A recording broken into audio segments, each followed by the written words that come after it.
Picture this. The Conservative Party, that grand old institution of British politics, is currently tearing itself apart over the defection of one man. Robert Jenrick, the Tories' supposed standard-bearer of the right, has jumped ship to reform UK, and the resulting chaos has exposed a party so divided that it makes Brexit debates look like polite disagreements over tea flavours. On one side, you've got centrist Tories salivating at the chance to drag the party back towards the mushy middle ground. On the other, you've got Kemi Badenoch insisting she's still the party of the right, whilst her colleagues publicly disavow her flagship policies.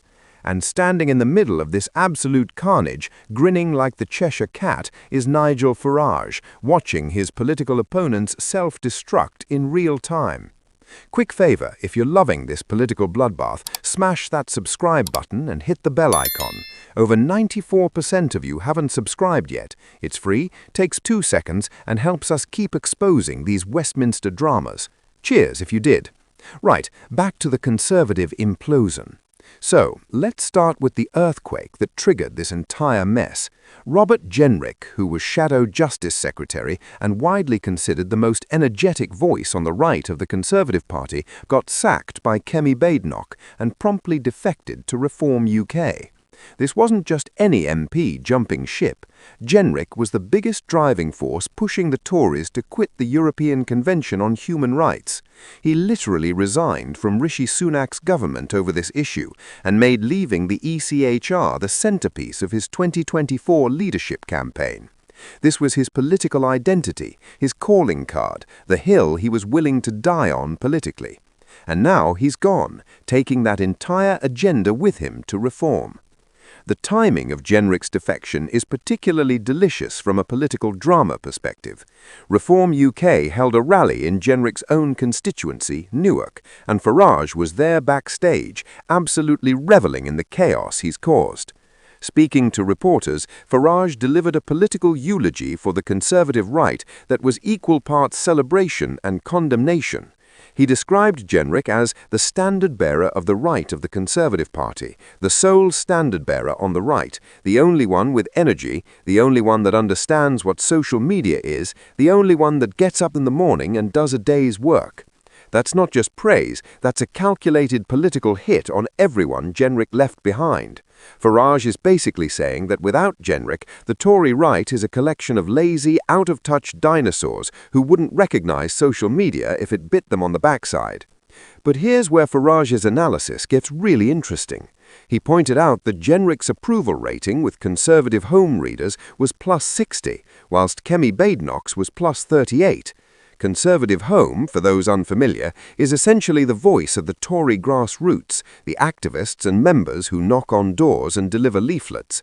If your own members prefer the bloke who just defected over you, that's not a minor problem, that's an existential crisis.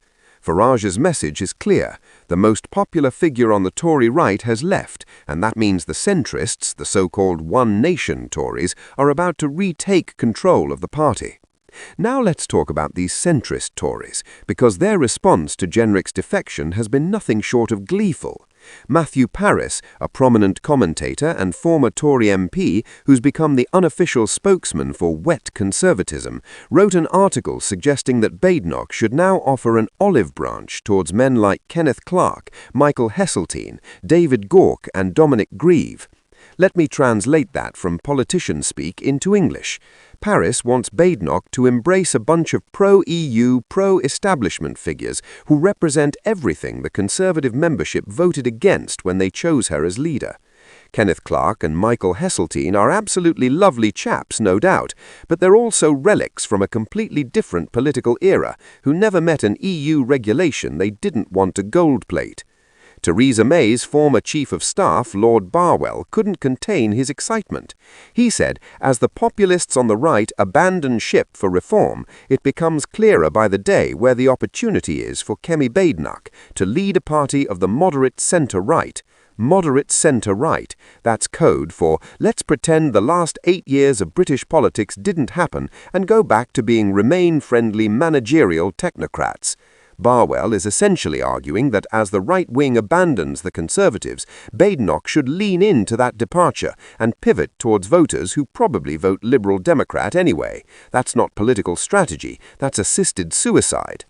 Robert Buckland, former Justice Secretary, joined the chorus by telling the Express that there's now room for the Tories to shift their policy from leaving the ECHR to merely reforming it. Reforming it, that's the classic centrist compromise position that satisfies absolutely nobody.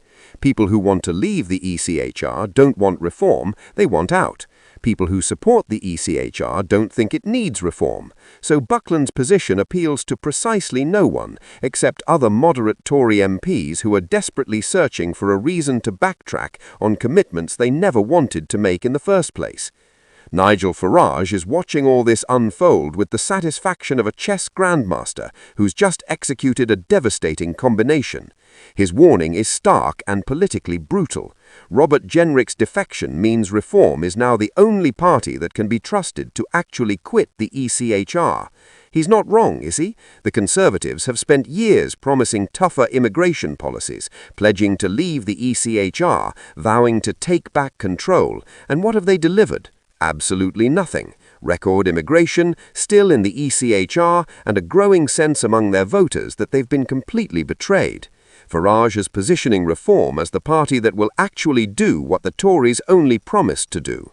When asked if he believes Badenoch will go back on her pledge to quit the ECHR, Farage's response was withering. They were never going to do it anyway. Never going to do it anyway. She won't go back on it. It'll be shifted to the back of the list of priorities. That's politically devastating because it's almost certainly true. The classic political maneuver when you want to abandon a promise without technically breaking it is to say you still support it, but it's not currently a priority. It's like saying you definitely plan to run a marathon, just not this year, or next year, or possibly any year, but the commitment is definitely still there in principle. A Reform UK source delivered a blistering response that cuts to the heart of the credibility problem facing the Conservatives. They pointed out that nearly the whole shadow cabinet publicly disavowed leaving the ECHR, including Kemi. That's absolutely true. During the leadership campaign and afterwards, various shadow cabinet members have been notably lukewarm or outright opposed to actually leaving the ECHR. The source continued, after appalling failure in government, they somehow think the public will believe their sudden conversion. They're only saying this because they're petrified of reform and trying to save their own skin. That's politically brutal, but again, not wrong. The Conservatives had 14 years in power and didn't leave the ECHR, despite numerous opportunities and provocations that could have justified it. Why would voters believe they'll do it now from opposition?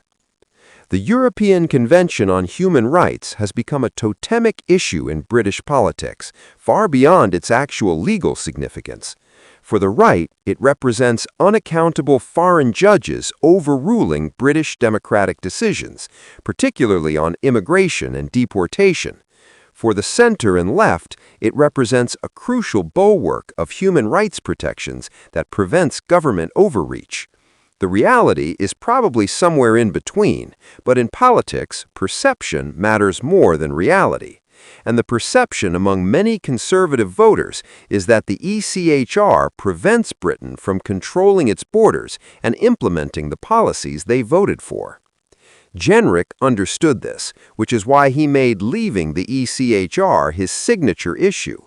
He correctly identified that there's a substantial portion of the British electorate that feels the country's sovereignty and democratic will are being thwarted by international treaties and institutions. Whether you agree with that analysis or not, it's politically potent. And now that Jenrick has taken that issue to Reform, the Conservatives are left trying to claim they're still committed to leaving, whilst most of their shadow cabinet clearly isn't. Farage's warning that the Matthew Parises, the One Nationers, are now very much going back in charge is his way of telling right-wing voters that the Conservatives are about to betray them again. He's positioning Reform as the only party that won't water down, delay, or abandon commitments to leave the ECHR and take a harder line on immigration. It's effective messaging because it plays into existing suspicions many conservative voters have about their own party's commitment to these policies.